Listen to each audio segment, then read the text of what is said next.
We come a long way, fam. Ladies and gentlemen, we're back at it again, and on the table today, I have the S22 Plus that I've been using for a very long time.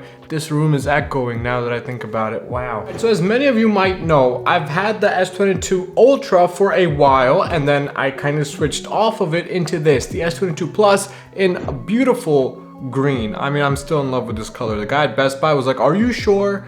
I was like, 100% fam, 100%. And this is not the NES, this is the A13. I just have it here as like a little thing. Anyways, today we're gonna get into this phone. I'm gonna grind it, okay? Just like I grinded the S22 Ultra, you guys didn't like that. And I read that stuff and it's okay, I understand, it's okay, all right? Take it easy. I'm gonna do the same exact thing to this phone. Look, these phones are phenomenal. They're flagship devices, so you kind of go into these expecting the best, as you should. But my job, again, isn't to kind of sugarcoat this phone, it's to be as real as possible, and I'm gonna share my day-to-day with this phone, some things that stood out and some things where I could definitely see room for improvement. Now, if all that sounds pretty sweet to you, make sure to smash that subscribe button because it really helps grow a small channel like mine, and be sure to smash the like button if you like this video, hit the dislike if you dislike it, and let me know in the comment section below how I can improve. And if you want to make fun of my weight, that's okay too. To total up this entire device, I can do so in 5 main points. There are 5 things that stand out to me that I think encompass this entire thing, and I'm going to start off with number 1, the build quality of this device. Now, obviously, if you're thinking about buying something like this, you already know you're getting a premium device. It's got a glass back, not plastic like the older generation, so you're getting really premium materials. Not only that, it's solid flat. What I mean by that is bullshit. Oh god, this case hugs it. Okay, so this is the speaking case, amazing case. I'll talk about it a little bit later, but you're getting a glass back, beautiful bezel all around the device itself, which is flat, by the way. The screen is also flat, by the way. This is something I talked about before, where on the Ultra, the curved screen really made watching things kind of annoying because there'd be light convening on those curves, and also made the device that much more fragile. This thing, no, flat glass, which makes it even stronger, and so dropping it, which I did 5 times, and this happened because I bought this one pair of pajamas. It all happened because of one pair of PJs that had like really small pockets, and I'm not used to that, and so half the phone would stick out and I wouldn't realize, and I'd literally take 2 steps and this thing would go flying. So this thing has fallen out of my pockets at pretty good speed, like not just straight down, but like a good toss, 5 times on hardwood floor with this big case, which I've got linked down below.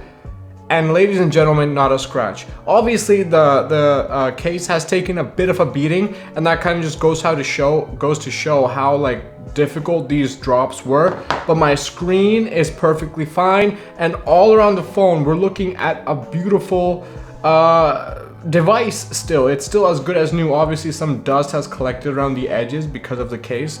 It's where all that dust goes. It's not really a dust magnet. Even the back isn't really a dust magnet at all.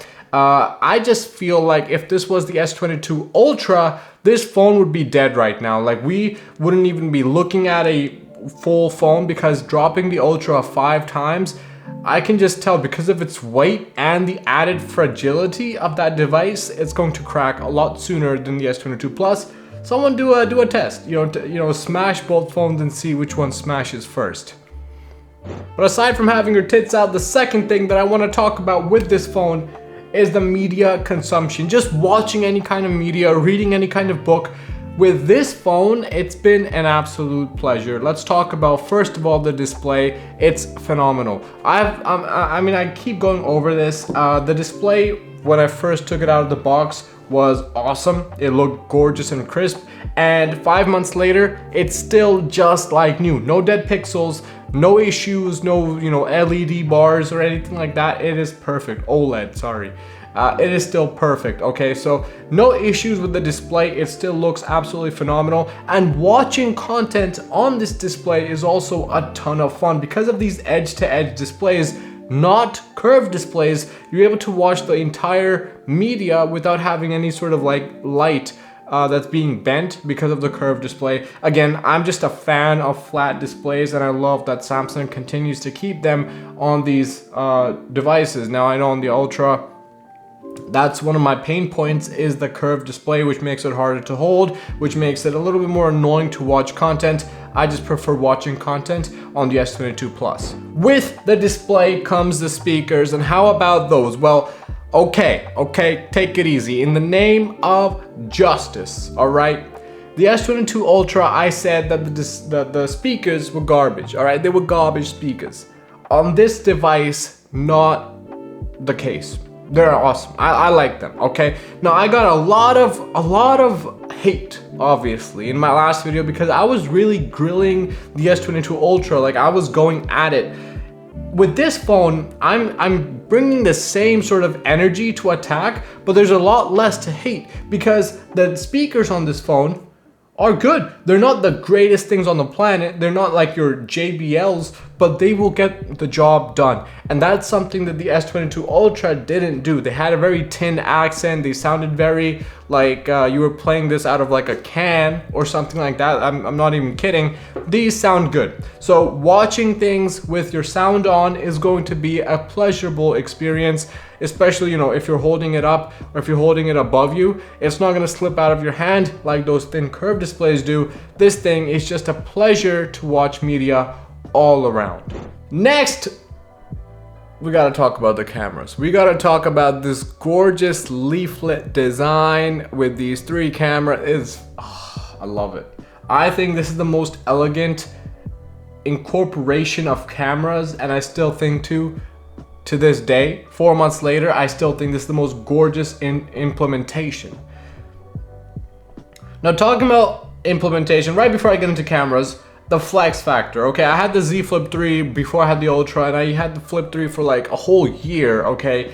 And that thing was a proper flex factor. Like, I kind of miss flipping it out and people just drooling over it because that's what it brought to the table.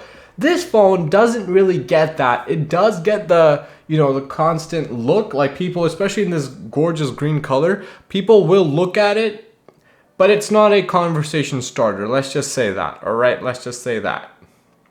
Anyways, moving on to the cameras, they get the job done, and much more than that. So over the past few months, and I am going to get into my usage a little bit more later on, but over the past few months, I've been using these cameras a lot more than I usually do, maybe because it's summer, but also because I've changed up my setup and I've incorporated using my phones a lot more in this setup as well. And so taking pictures and taking videos and things like that is easy, it's pleasurable. The interface that Samsung has brought to the table makes things super easy to do. So right from the actual viewfinder, you can obviously zoom in and zoom out. You have your Ultra HD, your 8K at 24 FPS video, which I think is, no, it's not limited. So you do have unlimited time. You can actually keep running your 4K video for as long as you want, which is pretty cool. On other devices, like the OnePlus 9 5G I have recording my top-down view, it's limited to just 5 minutes. So it's really cool that you have unlimited 8K video recording, obviously limited by your memory and stuff like that. But that aside, it's really easy to use the interface of the camera. There is that zoom lens on this phone. What was it again? Yeah, so it goes up to 6x, right? No, that's for video. So video is 1 to 6 times zoom. Where is photo? Here we go. So it goes up to 30. All right, so I mean, you guys are seeing that. This is me zooming into cork, which is literally right there. This is me zoomed out a little bit more. But my point is, I haven't used the zoom lens as much. I just don't think it's something a lot of people use. I know summer's out, booties are out. I haven't taken so many booty pics yet. I'm not about that life, but I mean, if you are, you might be into the zoom lens. And this thing goes up to 30x. I think that's fine, unless like the booty really tiny, then you might, what am I talking about? Features and performance. Let's get away from the cameras now. Like I said, cameras are good. Let's talk about some of the features and performance. And obviously, to get started, we are losing the S Pen. And having used the S22 Ultra for a whole like 1, 2, 3 months, the S Pen was a pretty big deal in that I was using it every single day. When I was deciding to let go of the Ultra and switch down to the S22 Plus, I realized that most of the things I was using the S Pen for, like translating menus, like adding notes on screenshots that I took, things like using the button as a shutter, like these things weren't necessities, okay? A few times I had DocuSigns that I used the S Pen tool to actually sign the documents. Again, this makes my signature nicer, but no one really cares how nice my signature looks. You know what I mean? My point is that although the S Pen would find itself coming into my day-to-day life, none of the things that it was doing were necessities. And so when I moved down to the S22 Plus, and I say down, I mean, I just moved over to the S22 Plus, I didn't really feel it. And I don't really miss the S Pen. I mean, I miss the flex factor, kind of. I will admit, you know, slipping out that S Pen and, you know, nobody else had that. It was pretty slick. But do I miss it any more than that? No. Is it hindering my performance or my productivity? No, because most of the things that the S22 Ultra does, I'd say like 98% of the things that the S Pen can do, this can do as well. This can translate menus. You can write on screenshots with your finger. I mean, you can still do that, and instead of writing, I just circle things. So if I screenshot something that's going to be important later on the Ultra, I would actually write out what I kind of took the screenshot for, just so I would remember it when I went back through my gallery. On this, I just circle, and it has the same exact effect. So I can literally just circle exactly what I was looking at. It has the same effect. Aside from the S Pen, a few things though that this is a bit of a nuisance. First of all, I'm going to talk about face unlock. It is really inconsistent. It is extremely inconsistent, and the worst part about it is that this thumbprint thing is also kind of slow. Now, it's not this, like, this is a first world problem for sure. It's just not as consistent as I would like to see it. It's a little bit slower. Sometimes it takes 1 to 2 seconds to actually get it moving. But the problem is with the face unlock is if I'm wearing glasses, oh, it unlocked, cool. If I'm wearing a hat, it's never gonna unlock. If I'm in any kind of darker lighting, it's never gonna unlock. And the worst part is that when I wake up in the morning and I pick up my phone, because it's dark all around me, it goes up to 100 brightness and it puts me back into a 9-hour coma, okay?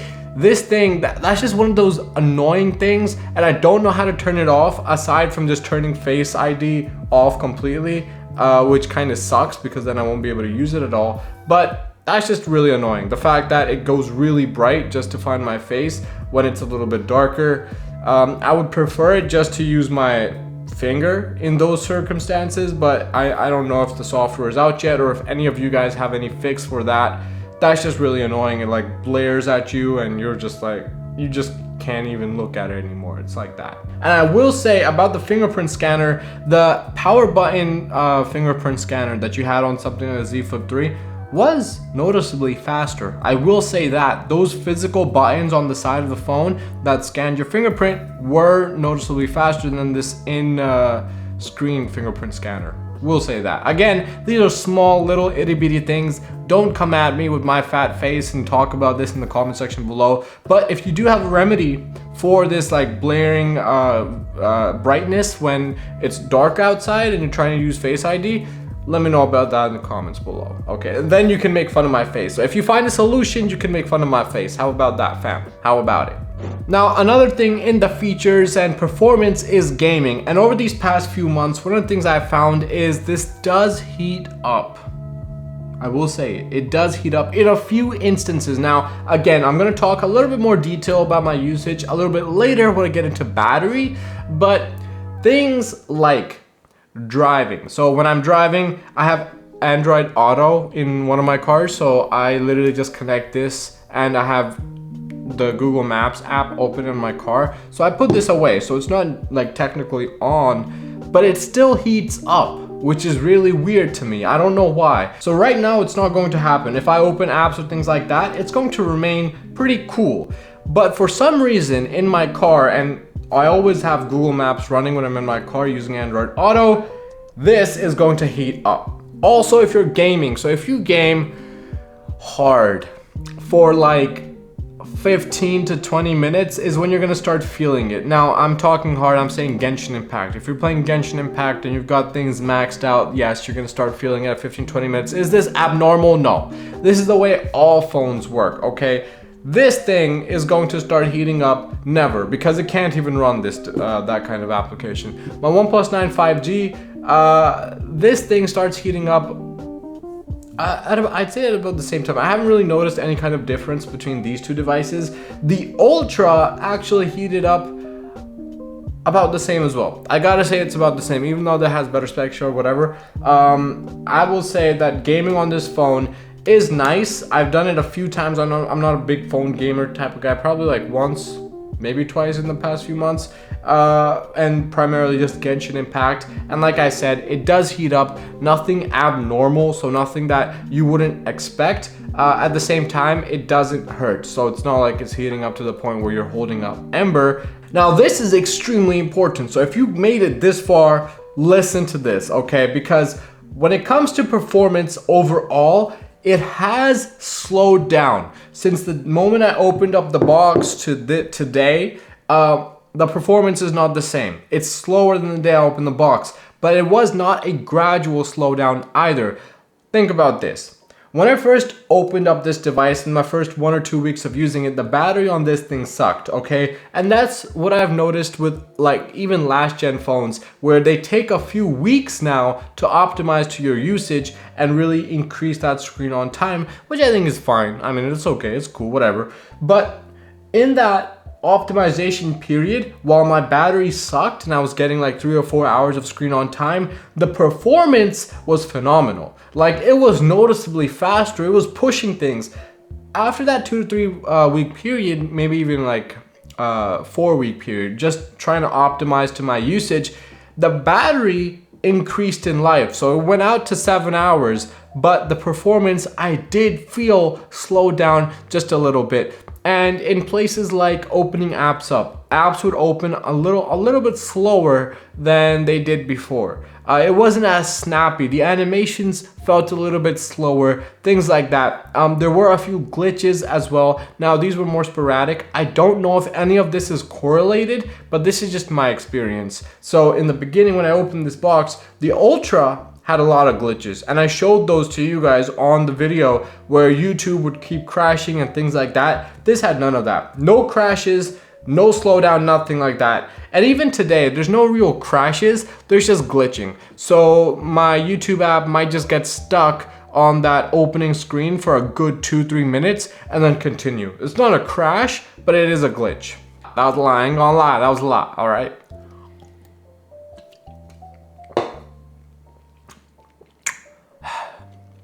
Now we have one last thing to talk about, and that is battery.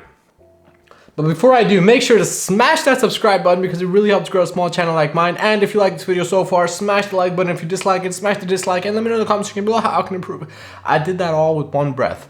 And I spit one time. Okay, all right, let's get into it. So the battery. First of all, before I even talk about the battery, let me talk about my usage in a little bit of detail. I'm not gonna try to bore you, but I think it's important so that you can kind of compare where you stand when it comes to battery usage. Now, when I wake up, it depends on what kind of dream I had. No, I'm kidding, relax, okay, take it easy. When I wake up, generally, I'm on my phone no more than 20 minutes. And this is, you know, your regular Instagram scrolling, Twitter scrolling, all the, you know, new cosplays that are out, if you know what I mean. I'm checking out all that good stuff. And then I put the phone right back down and I, you know, do my cleanups and my things. I don't know what you do.